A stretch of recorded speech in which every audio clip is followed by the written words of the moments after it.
if you want to live in a democracy where individuals have liberties and rights, you have to have a certain kind of citizen to make that work.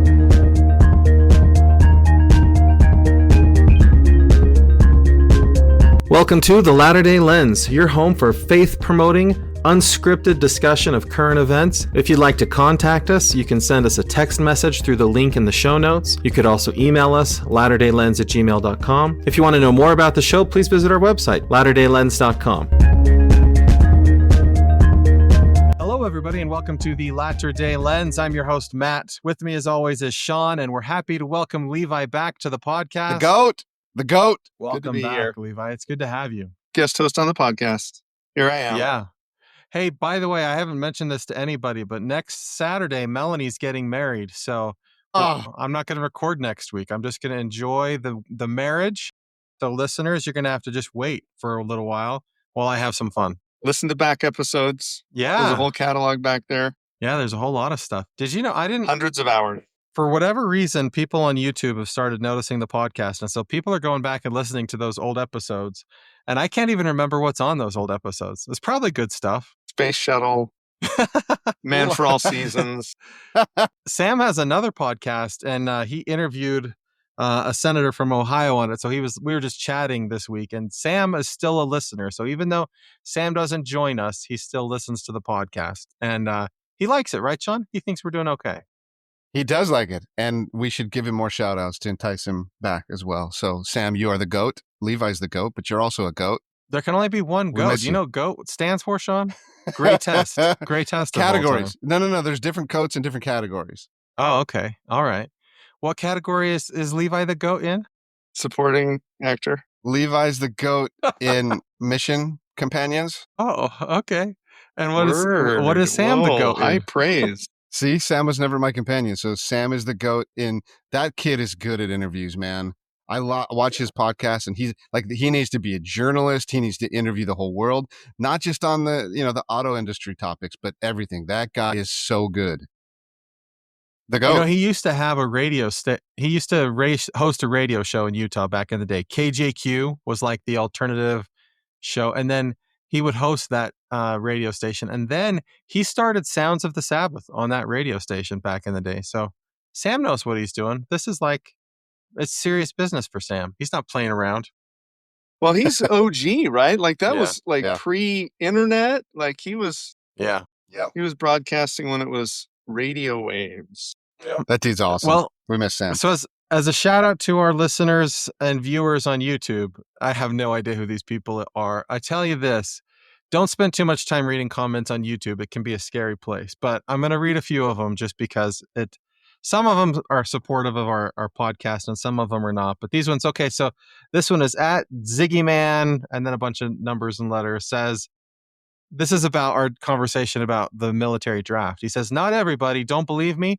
Ask the Trump family if any one of the able-bodied family members are included in the draft. That also goes for the rest of the wealthy families who support Trump. It would be the moral thing if everyone from every walk of life was included. But it sounds like Ziggy Man is dubious that if there were a draft, he thinks that some people would not have to participate in the draft. So the other guy is at ZZ_PT. He says, you don't have the right to sacrifice another person's life. No one owns their sons. Want to sacrifice? Go to war yourself. That's what sacrifice means. Doing something in the place of someone else. So preach it. That's your view, right, Shawn? Yeah, I think so. I think that... let's see. The internet thinks that Barron Trump is registered for the draft. There you go. And I don't know, internet. So, I don't know. He's unlikely to develop bone spurs if we were to go to war. He probably would be one of the first. Are those genetic? Yeah. Hey, Levi, how many queries, internet searches, do you think come out of Oregon with those words? Is Barron Trump registered for the draft? Barron Trump going to be drafted? Maybe. It's still zero because Levi has a VPN and his stuff's all coming out of Saudi Arabia. It's coming from California. It's coming from Djibouti. I mean, it was a fun discussion about the draft. I don't know. Do you have anything you want to say about the draft, Levi? Is it a moral thing? Yeah. I loved what Matt said. I mean, I'm so tired of poor people going to fight wars for rich people. Yeah. Stop it. Either everybody's invested or no, but don't send people. I actually had a lot to. I was talking to the radio a lot during that episode because I think it begins to illustrate something that I want to talk to Shawn about all the time, and that is that the decisions that we make, we don't always come to the negotiating table as equals, right? And so I think when power people imbalance. are making a decision, should I enlist in the military? You know, a libertarian likes to pretend that everybody's coming at this from the same place, but Shawn knows this, right? But they're really not. There are people that are coming there because they got no other way to pay for college, and somebody else has a grandpa who's going to pay for their college anyway. So they make a different decision, not because they have different preferences, but because they're in a different situation. So, yeah, a volunteer army how volunteer is it really when we're this unequal? Some people are compelled to do it by virtue of the circumstances of their life. Yeah, and maybe not even compelled, but they just have a different calculus that they're entertaining. There's a different incentive structure for them than there is for another person. Yeah. Okay. Yeah. All right. Well, let's move on to the thought provoker. So first up this week, Utah Valley University is once again the center of controversy. In September of 2025, conservative activist Charlie Kirk was shot and killed while speaking at that university. Soon after his death, educator Sharon McMahon posted on social media that although the murder was tragic, it, quote, does not erase the harm many experienced from his words. And she describes some of his ideas as harmful or bigoted. So when the university later invited her to be the graduation speaker this month, many people criticized the decision. Critics included Utah politicians like Senator Mike Lee and Representative Burgess Owens, as well as conservative student groups such as Turning Point USA. They said her comments were disrespectful so soon after the killing. As pressure and safety concerns grew, the university recently decided to cancel her speech. I was a proponent of allowing Charlie Kirk to speak on campus. So here's my question. Is it wrong for his supporters to demand that Sharon McMahon not be allowed to speak on campus? I mean, there's no way we're going to disagree on this, right? There's no way. We're all going to have the same opinion on this. There's no way. 1, 2, 3. That was dumb. Right? So Shawn, okay, so you say she should be allowed. The Turning Point USA and all those conservatives, or would you say they're being hypocritical when they say she can't speak, but Charlie Kirk can? I was a big fan of Charlie Kirk. I know that's weird to you guys, but I was. I really liked the guy. And I guarantee you the thing that he would say is, stop being hypocrites. She needs to be on this campus and she needs to speak. He would absolutely 100% support her speaking and speaking out against him. I didn't know you were a big fan of Charlie Kirk. So now we're going to ask you more questions, Shawn, because you've revealed this preference. Go ahead. It feels to me like the people who are the inheritors of Charlie Kirk's legacy are not like him in important ways. Would you agree with that? I would absolutely agree with that. I mean, he was a unique person. He really was. He was an interesting, unique person. And yeah, they're definitely not like him. I don't think there are many people like him. My opinion is he was a really special kind of dude. Yeah. And no matter who tries to pick up the pieces, they're going to fall short. And yeah, it doesn't surprise me that they would take this stance because they are not like him. His answer would have absolutely been, you let her speak. In fact, I'll be there to support it. And I love that she'll disagree with me. Yeah, that seems like how Charlie Kirk would have been. So why is it, because Turning Point USA is his organization. So why is it that the people who are like the college student activists in Turning Point USA, why is it that it seems so weird to me that organization would be supportive of their chapter leader saying, cancel this speech, don't let that person talk. Doesn't that seem weird?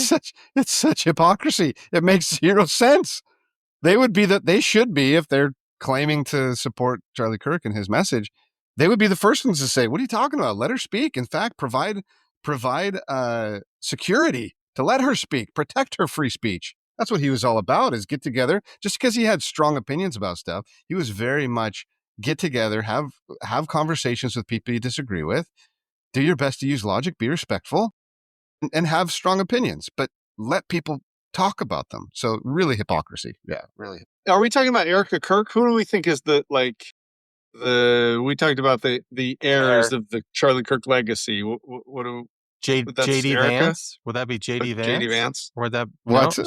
I don't know. I just think of it as the Turning Point USA people, but maybe it's I think Erica Kirk is very different from Charlie Kirk. Yeah. Oh, I think so too. Yeah. Yeah.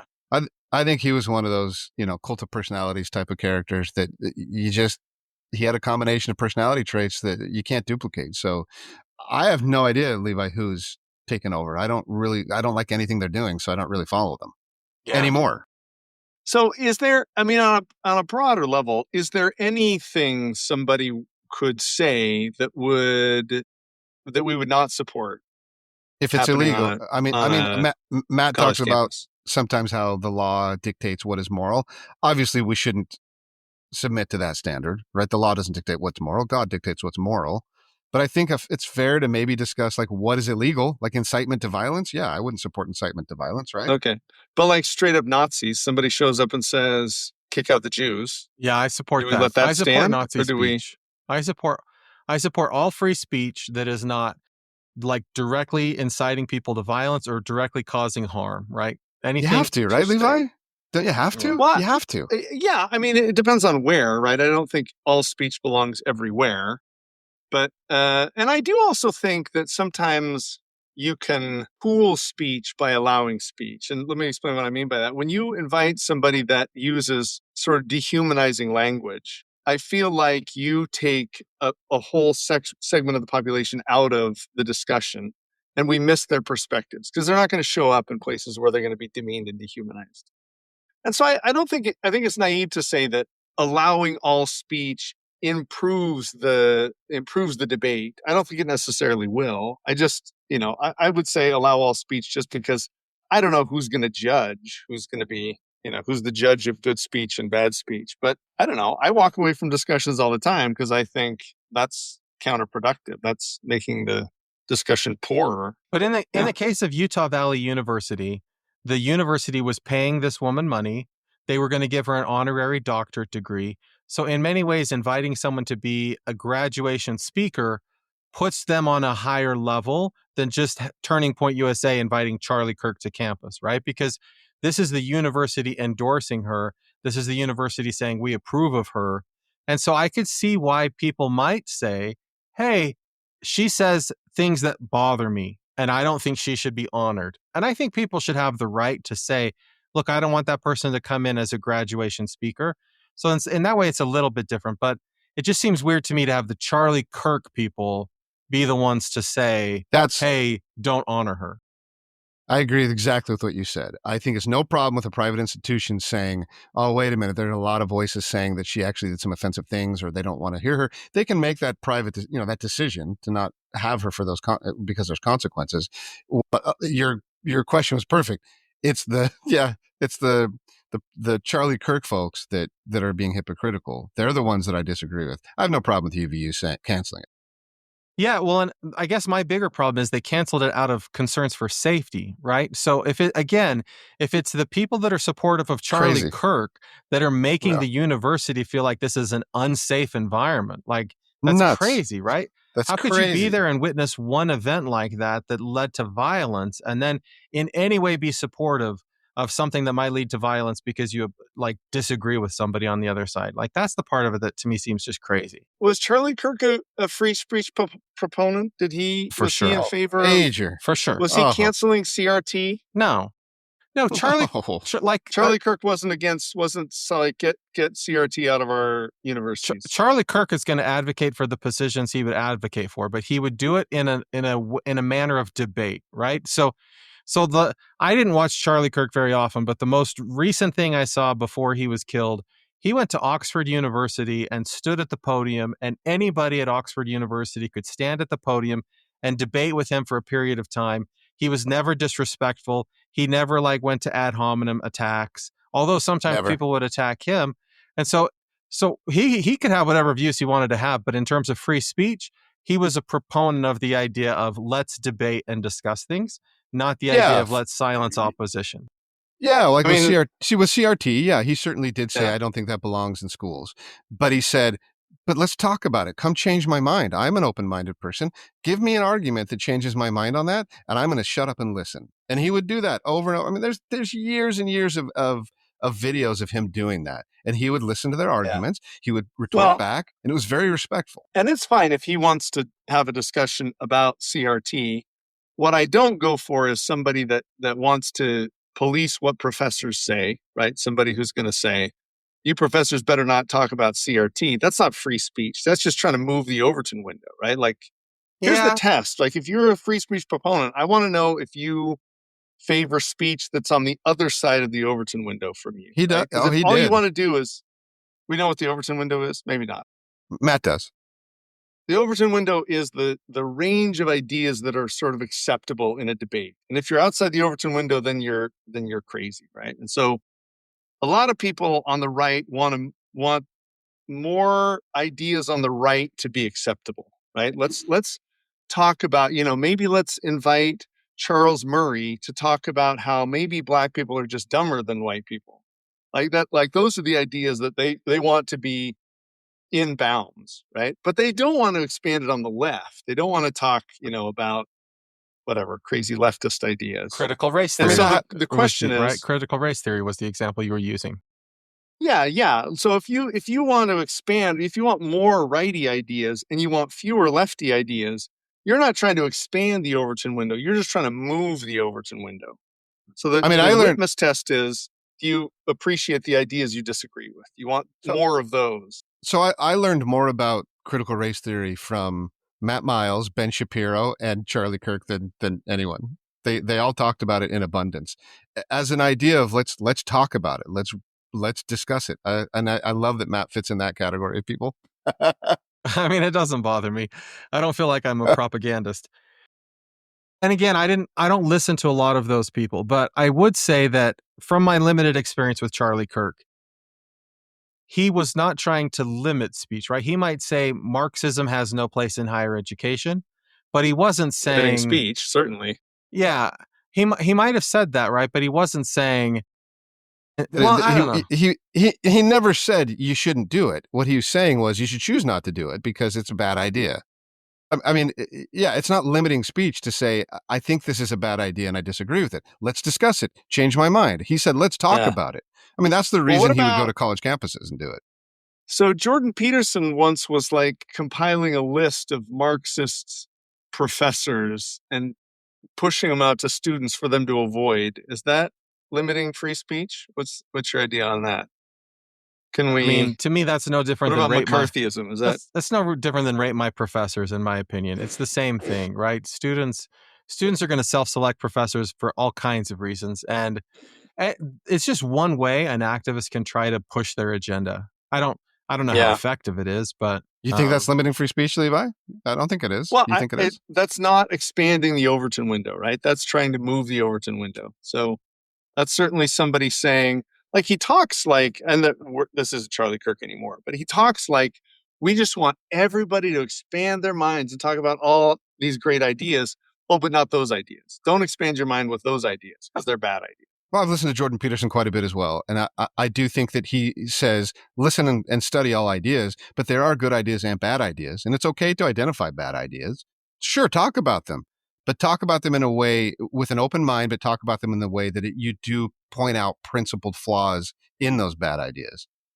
But I've never heard them at once say shut them down, other than when, I mean, his whole stance was when government started to compel speech. You must say certain things by law or there will be punishment. That was his big stance. You can't compel speech the same that you can't take away speech. Yeah, so I think the reason that I want to talk about this on the podcast is I've been doing a lot of like thinking about, like, especially when I see what Trump supporters are thinking now about Trump.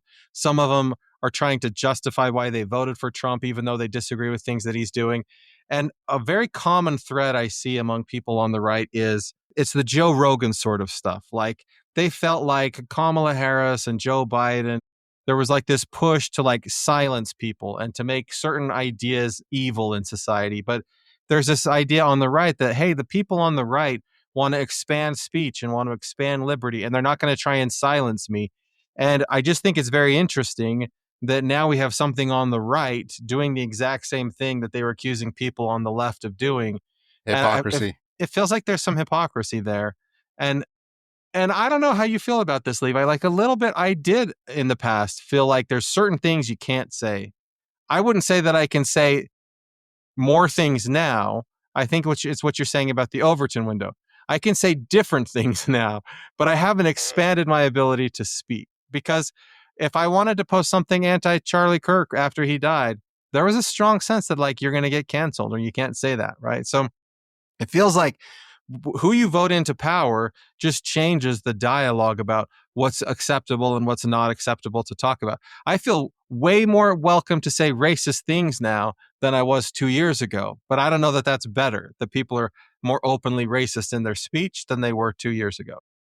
Well, and that's not an expanding Overton window, right? That's like you said, that's just moving it, right? We just moved it to the right. I feel like, and I always feel like, even as they were saying, oh, Joe Biden and Kamala, they want us not to be able to say the R slur anymore, and we really love that one. I'm like, this is where the hill you're going to die on. Meanwhile, those same sets of people were like, oh, that idea, you want free college? You're a socialist. You're a despicable socialist. You should get out of here. You can't even say that. Yeah. I don't know. I don't know that they were that open to speech from the left any more than the. Well, I'm giving the points to Shawn because he's enlightened me about Charlie Kirk and the movement since he died. I'm serious, Shawn. Like I've often wondered like what's happening to Turning Point USA, and what I learned from you is you left them. You're not following them anymore. Yeah, I was never with them, but I liked Charlie Kirk a lot, and I don't see any bit of Charlie. I think there are a handful of guys who are trying to fill his shoes. They're just not as charismatic, smart, or principled. They don't have the vision. They're trying, but the whole organization as a whole, I don't even know what it is anymore because it doesn't feel like it's doing what it did. And Erica Kirk's not. Erica Kirk doesn't bring you along. I don't. Yeah, no, not at all. Right. You get points for that, Shawn. Why would you be sad that I gave you points for that? I'm not sad. That's okay. That was the most sincere points I've ever gotten from you. It's when Levi's on the show, I'm more sincere, Shawn. Here's the next story. Okay, so there's a new report out. This shows that measles is spreading quickly across the United States. In 2026, more than 1,300 cases have been confirmed in 31 states. I bet Oregon's not one of them. And health experts warn the disease is spreading like wildfire. Measles was once eliminated in the United States, but now it's coming back, especially as people travel more during events like spring break. The worst outbreak is in South Carolina with nearly 700 cases, followed by Utah, Texas, and Florida. There's a question. Does this demonstrate why governments have a moral obligation to mandate vaccinations and quarantines?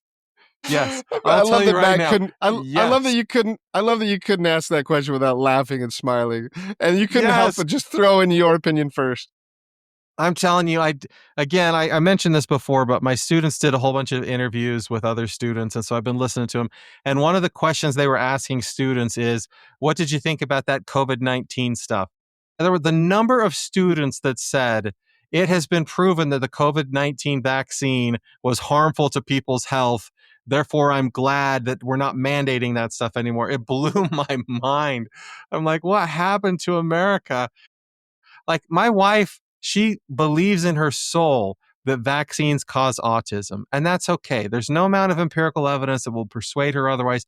That's fine. But this idea that somehow vaccines are bad public policy and vaccines and quarantines are bad public health policy, I can't wrap my head around it. It's just, I don't understand it. Of course they're good. But and your argument is government should mandate it because if you can make Matt take a vaccine and not get sick, then it doesn't pass on to Levi.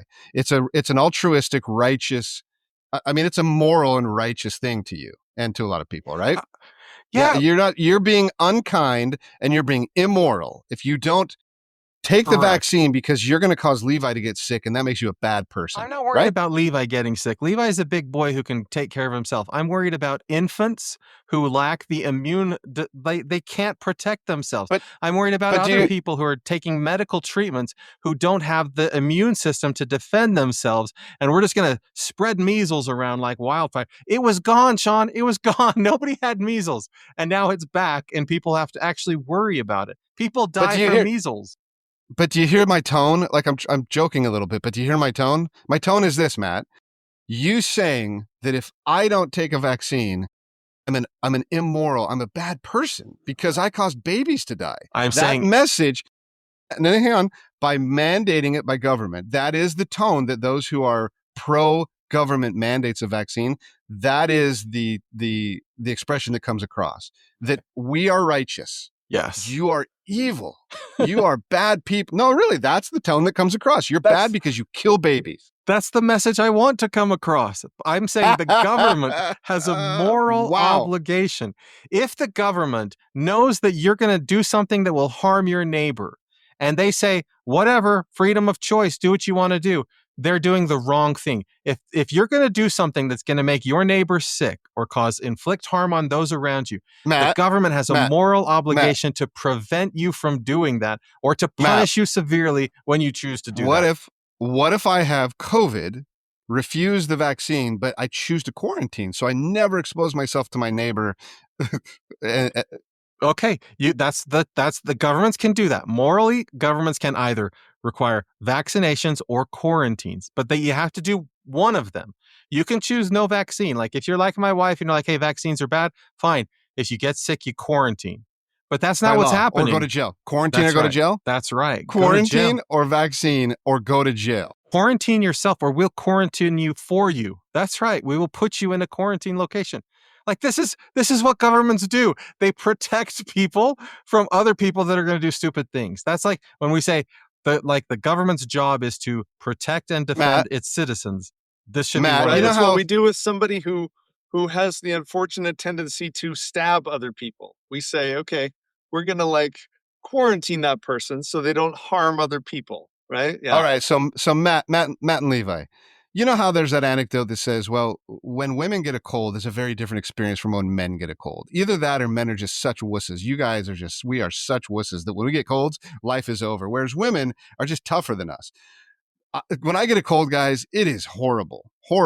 Why can't we mandate some medications for that? I suffer greatly. I have to take off work. It affects my livelihood. Why can't you force quarantine and force vaccine or some kind of medication for that? If we had a cold vaccine, I would say let's mandate the cold vaccine. 100%. You're not being honest. I am being honest. Yes, Shawn, 100%. We should mandate the vaccines, or if you get the illness, you should quarantine. Shawn, I am not in favor of a government saying, oh, you feel sick today? Why don't you run around and spread that illness with other people? No, quarantine. And if you can't make that decision on your own, then the government has an obligation to say to you, you are too sick to come to school. You are too sick to go to work. Matt, what if I get a cold sore? Cold sore spread.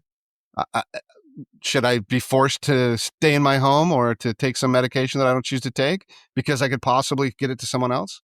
Cold sore kill somebody? It could make them sick, Matt. It could hurt them and cause them to be really, really sick and uncomfortable. It's herpes, man. Yeah, herpes.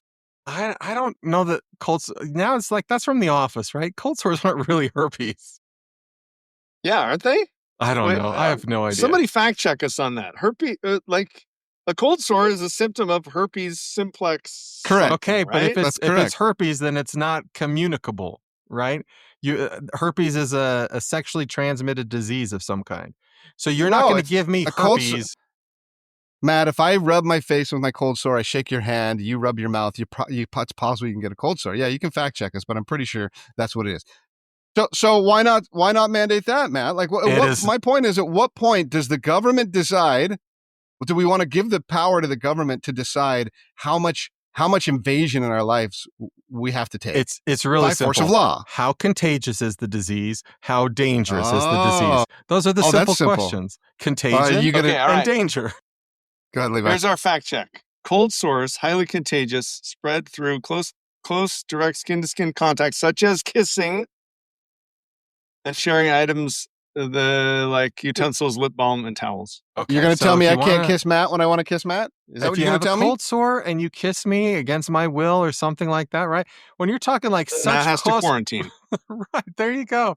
That's not, although it might be highly contagious, you're not going to spread it just by being in the same room. You have to have physical contact with someone else. That's right. If I touch my mouth and then I touch your hand. Okay, so I can. And you touch there's your other face. things I can do other than quarantine you to protect you, right? I can say wear gloves, right? Or I can say you're going to mandate me. don't The government's going to make me wear gloves. That's what you want. The government's going to say, do not kiss Matt while you have a cold sore. Yeah. Now the government's telling me who I can and can't kiss. I know. It seems awful. It seems horrible.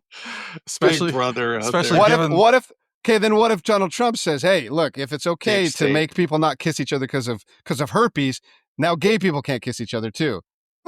I don't think Donald Trump is big on consent anyway, so I suspect he doesn't. That's true. Yeah. Well, when Barron becomes president, maybe he will be.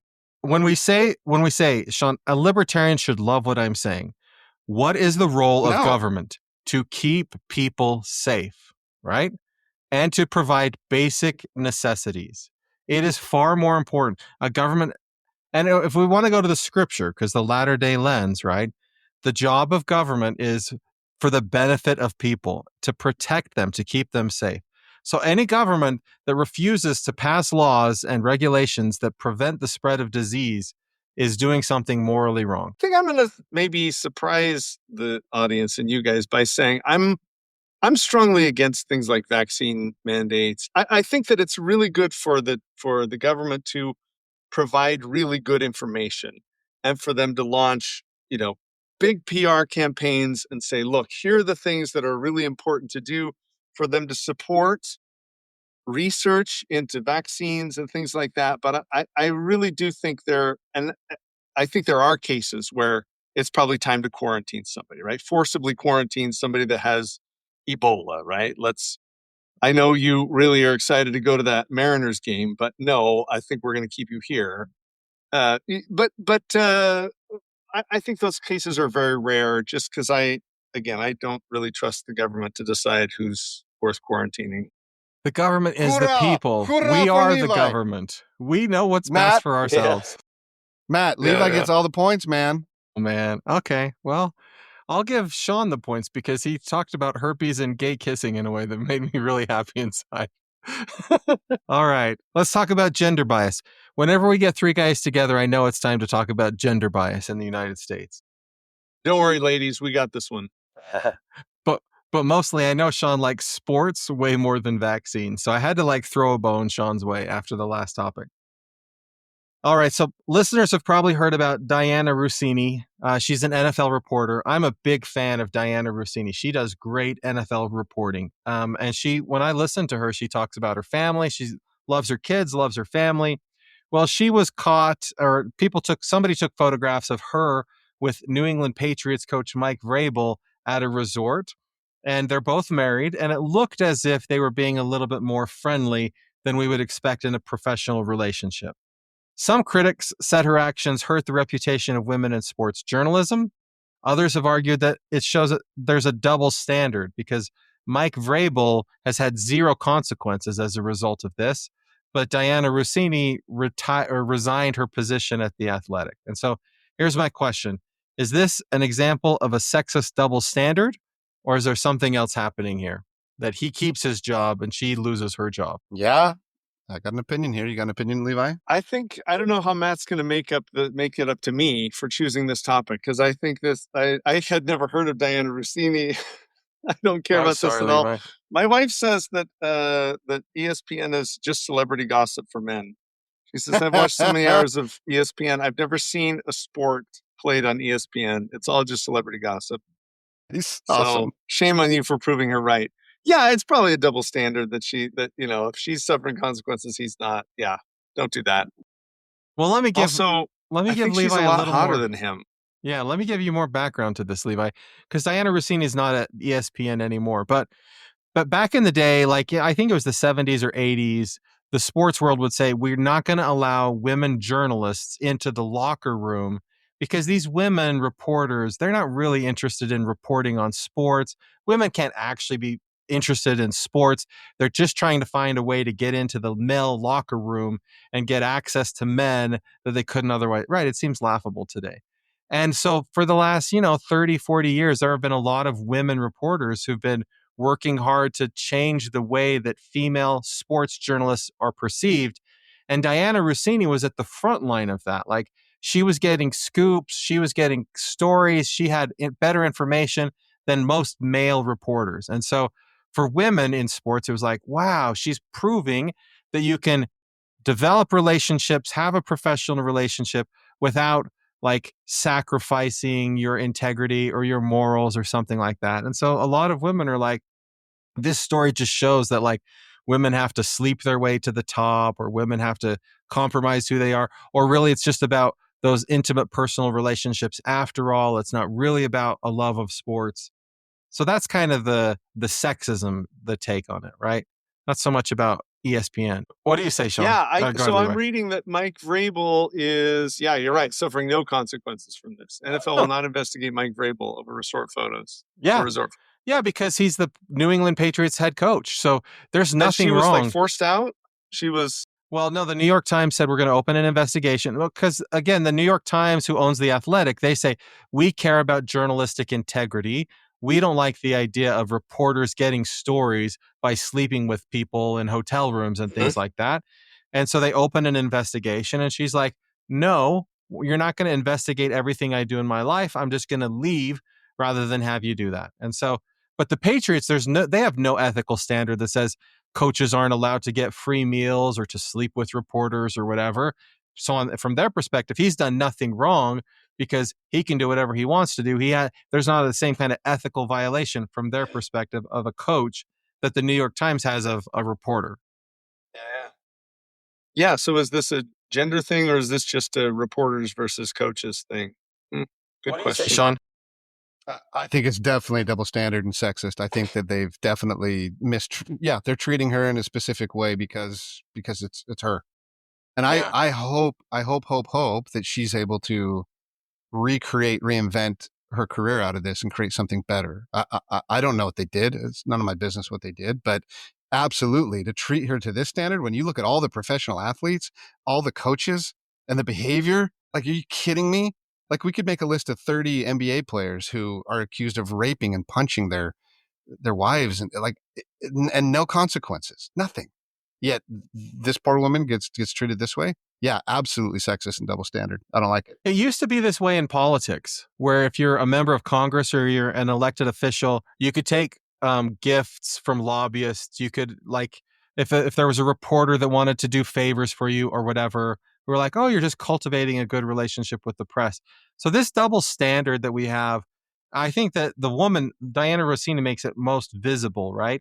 But there is this odd double standard that if you're a person in power and other people want to know about you, like you're a football coach or you're a politician, you're the president of the United States, for some reason, there's this double standard where they are welcome to take advantage of those below them. But those beneath them, in no way, like, we hold them to a higher standard than we do the people in power. And to me, that's the bigger problem than the gender thing, right? The gender problem, I think, is a problem, but it's just a manifestation of this other bigger problem of we don't hold people in power to account for their choices. Now, Levi, I love that. Yeah. Now, Levi, that's the one area I would give it to you, that viewing relationships through power imbalance is right. I don't think it's right in all the other situations, but this one, I think it's true. Okay. Well, I'll take the points. Levi didn't give me points on any other topic. I like that. And I do think we should be careful with, I mean, we should hold people, like people with more power should be held to higher standards. Yeah. And this is an example of the opposite. The same standard, not higher standards, right? The same standards or higher standards? I would prefer to hold them to a higher standard. If you're the president of the United States, I want to hold you to the highest possible standard so that everybody in the nation aspires. Your neighbor as well. Yeah, I want my neighbor to aspire to something higher, and I want him to see that in the president of the United States. Don't you think, Shawn? When you have a lot of power, you can do a lot of damage. So we want to, like, we hold the prophet and the quorum of the 12 apostles to a higher standard than we do everybody else, and that's okay. I don't know that we do, man. Like, I've had lots of discussions in the last couple of years about Joseph Smith and Brigham Young and Wilford Woodruff and all these things that people are glad to point out, how weak and how big of mistakes they made. And I'm like, I'm fine with that. You look at every prophet throughout the Bible and the New Testament, they're weak. They're mortal people. But Joseph Smith is qualitatively different than Dallin H. Oaks. Joseph Smith's church was like a stake or something like that. He wasn't leading all that many people. Power-wise, yeah. Yeah, the President Oaks has, the church has hundreds of billions of dollars, at least tens of billions of dollars. And if there was something out there that suggested that President Oaks was not treating the church's money well, or he was treating people badly, then people would like hold him to a higher standard and say, hey, you're the president of the church. You should act better than that. If President Oaks was out there tweeting the stuff that President Trump is tweeting, right, we'd be like, hey, President Oaks, maybe you shouldn't do that as a leader of the church. But if Shawn's neighbor, because I've met Shawn's neighbor probably was tweeting worse stuff than what Donald Trump was tweeting. And I don't care. It's just Shawn's neighbor. For listeners, Shawn lives on a corner. Shawn has no neighbors. Shawn built himself a nest with no neighbors, nobody to see him, nobody to be anywhere near him. You live in the middle of nowhere with no neighbors. I have neighbors. All right. Well, good job, you guys. Let's move to the big question. We're going to talk about my book. So Levi bought my book last month. Yeah, so we're going to talk about, these are the two questions Levi sent. The first is the gap between religious behaving and religious becoming an indication that we're doing religion wrong? Isn't becoming the whole point of behaving? Or is there another purpose to behaving? And then the second is... Maybe, I think, Matt, you better preface this by explaining behaving, belonging, believing. Yeah. That's okay. Becoming. That makes sense. So if you look Can I do it? Maybe I'll do it. Yeah, Levi should do it. Go, Levi. Okay, and then you can correct me. Okay, all right. So this is my exam here, my oral exam with Professor Miles. So there are three main categories of sort of questions that we've used to define who's religious in the country. There are questions about believing. Do you believe in the tenets of your religion? Belonging. Do you feel you're a part of that community? And behaving. Do you obey this sort of behavioral rules about that involve that religion?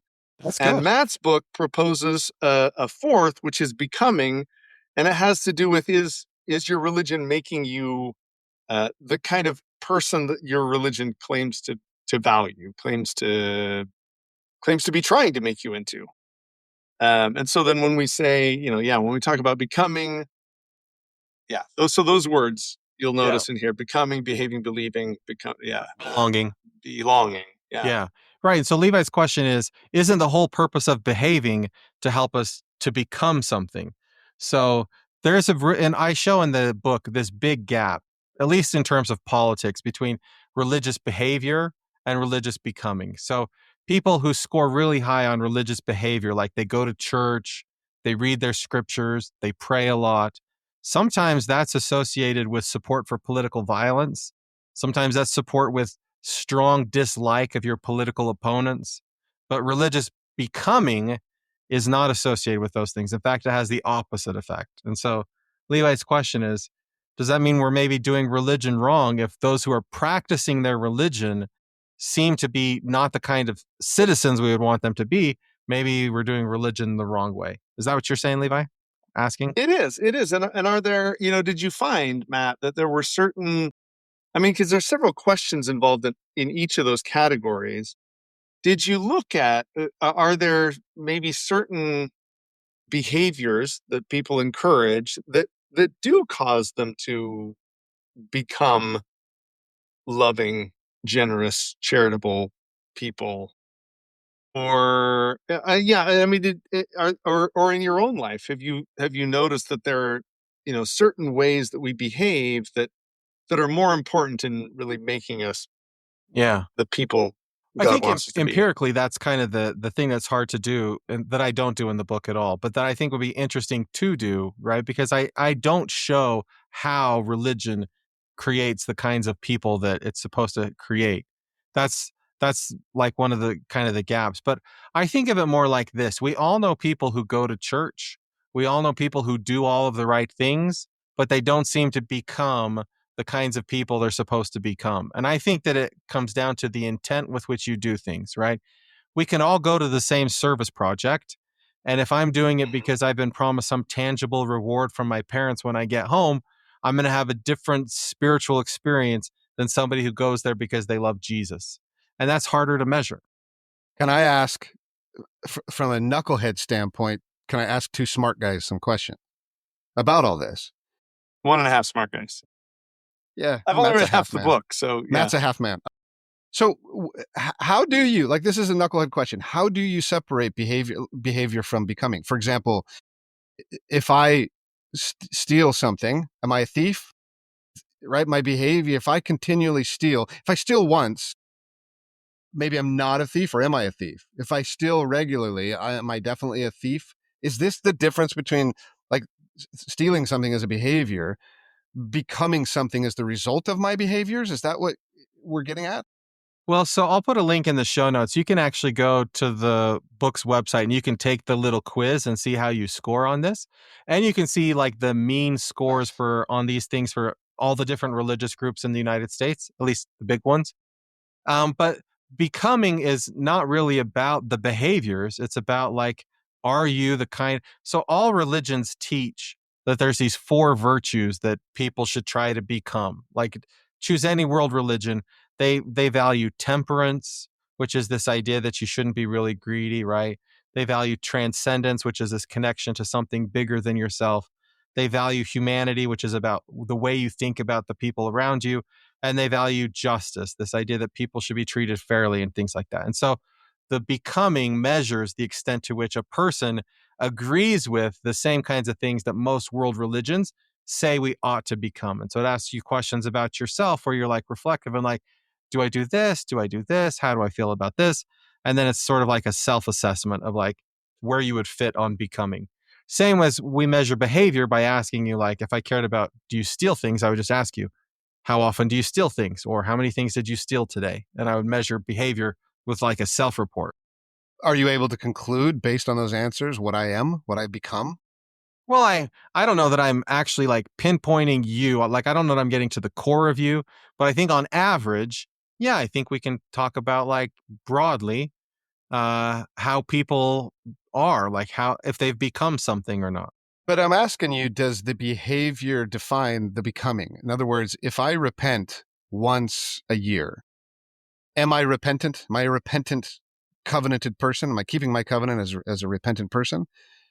Or if I repent every single day, does that mean I've become a repentant person? Like if it becomes a part of who I am and I naturally do it, have I become that repentant person?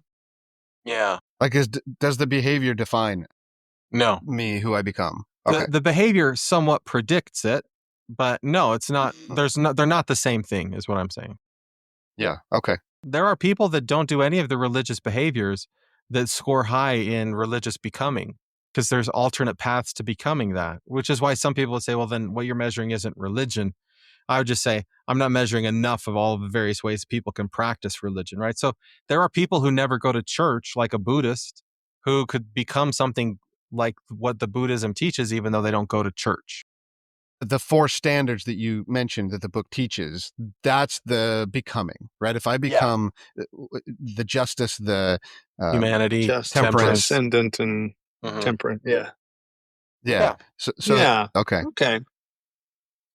Yeah. Well, anyway, it was really thought provoking to start thinking about, okay, so in my congregation and in my life, if these behaviors, right, if the things that we're doing and when we're going to church and we're going to Sunday school and we're going to seminary and we're praying and we're reading our scripture and going to our activities, and it's not making us people who love the people around us.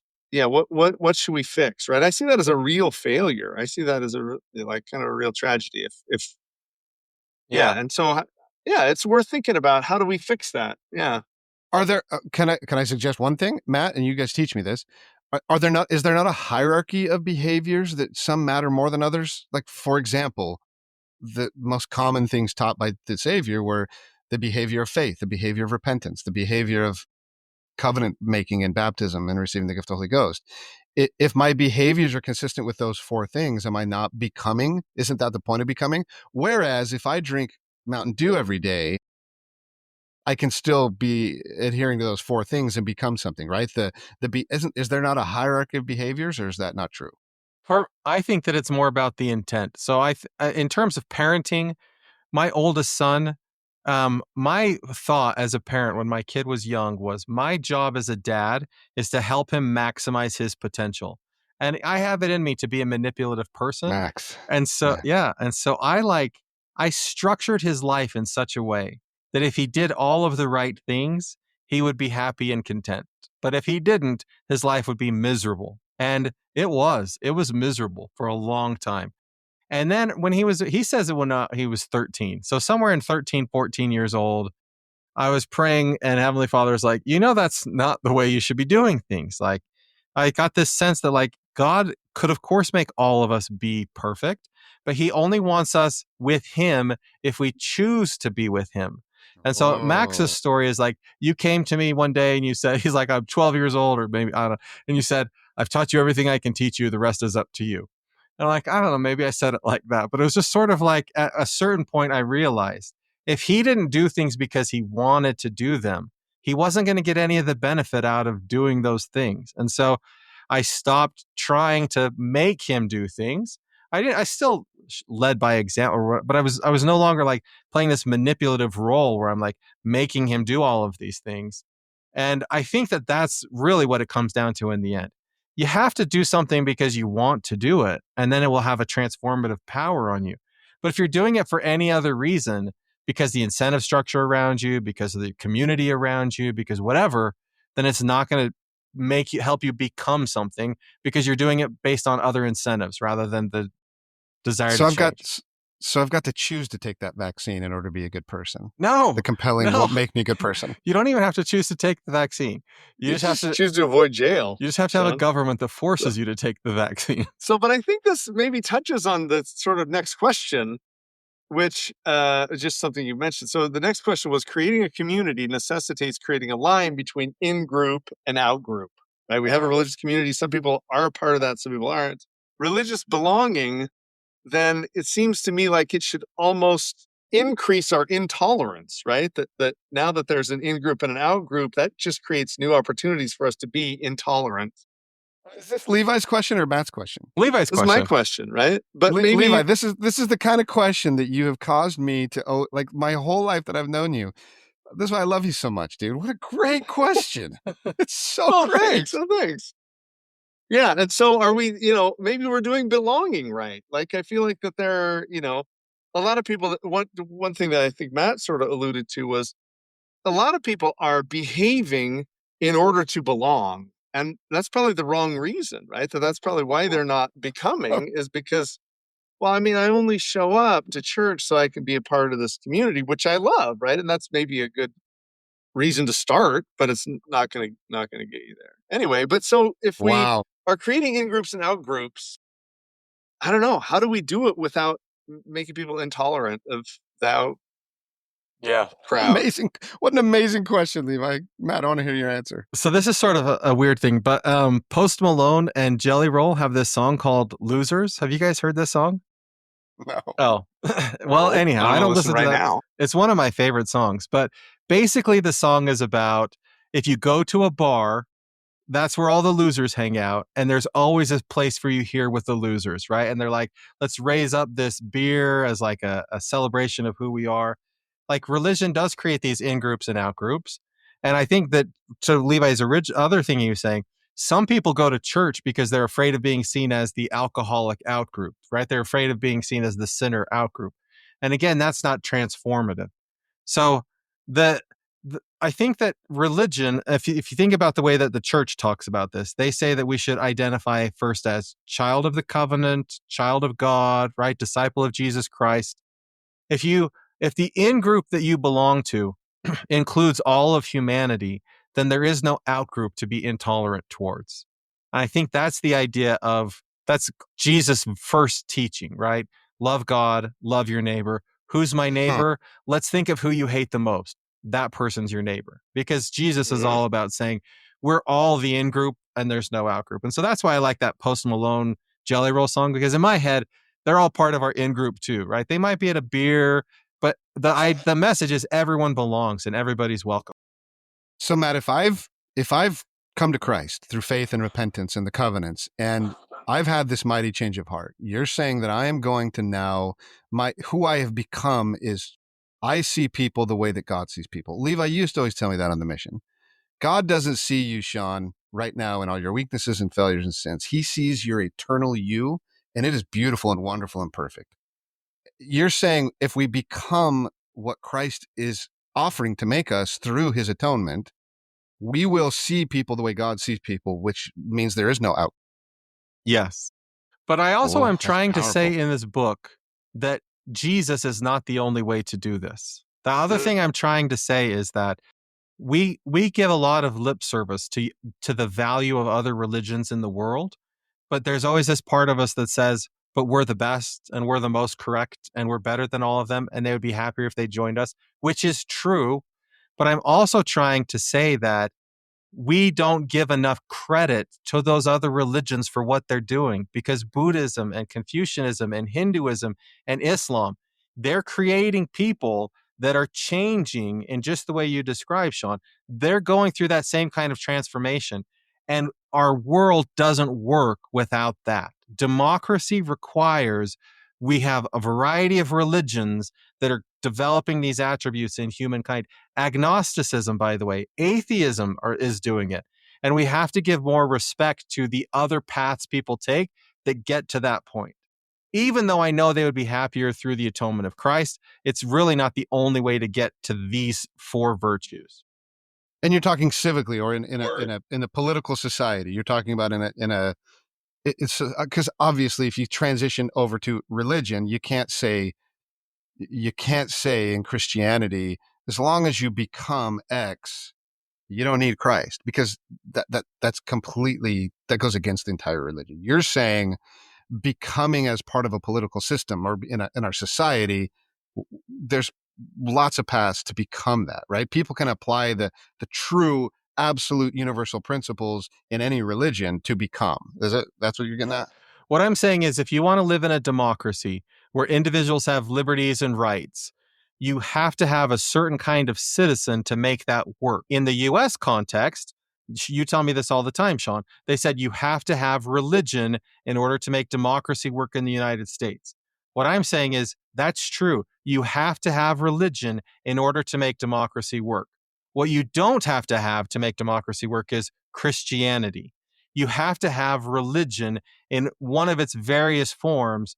And I think the other conclusion that I draw in the book is that when societies say we're going to limit religion and limit religious expression, you're actually harming democracy in that society. So you don't create that wall of separation that says, hey, there has to be a separation of church and state. What you do is you open that wall of separation and you say, we're going to have a state that has space for every religious expression in society and treats them all the same, because they can all lead to good. And we're not going to say Muslims aren't allowed and Hindus aren't allowed and be all angry that New York votes for a Muslim mayor, because we say, no, having a Muslim in that position is good for democracy, for everybody. And as we see these various, so some people would say, no, religion is on decline in America because we don't see as much Christianity in the United States. But it doesn't hurt democracy because we have an explosion of other kinds of religion in the United States that's taking that place. And that's good for us. I'm going to have to think about that quite a bit. Yeah, that's good. Yeah. That's interesting. I'll send you my book if you want, Shawn. I'll give you a copy of my book. I can buy it. No, Shawn. I'll send it to you. Listeners, you should buy the book, by the way. But that was the thing I loved about the book I'm not done with it yet, but it started out and it is about politics, right? So we talked about a lot of very religious things. It's not mostly about that. But all the time in the back of my mind were floating these ideas like, oh, okay, wait a minute. These are ways to think about how I'm living my religion. And maybe I should be living it in a different way. Maybe I'm too focused on belonging or behaving or even believing, right? Maybe there's some, maybe I'm a little too focused on one of these or not focused enough on another. I thought it was a lovely way to sort of springboard some of these conversations, even ones that aren't political. Nice. Hey, listeners, follow the link. See where you score. If you're scoring poorly, send us a message. We'd love to know why you are not becoming what you're supposed to become through religion. You can also get the link through the book through the link if you want to buy the book. Hey, guys, this was great. Thanks so much for joining me this week. Listeners, we're going to take next week off for my daughter's wedding, but we'll talk to you again in May. Have a good day, everybody. It's always sad to say goodbye, but we hope you'll join us again next week. New episodes drop each Wednesday. In the meantime, subscribe to the podcast, give us a like, and visit our website for past episodes. You can comment on the show at realmormonism@gmail.com. Thank you for making us one of the most listened to podcasts. We love our listeners.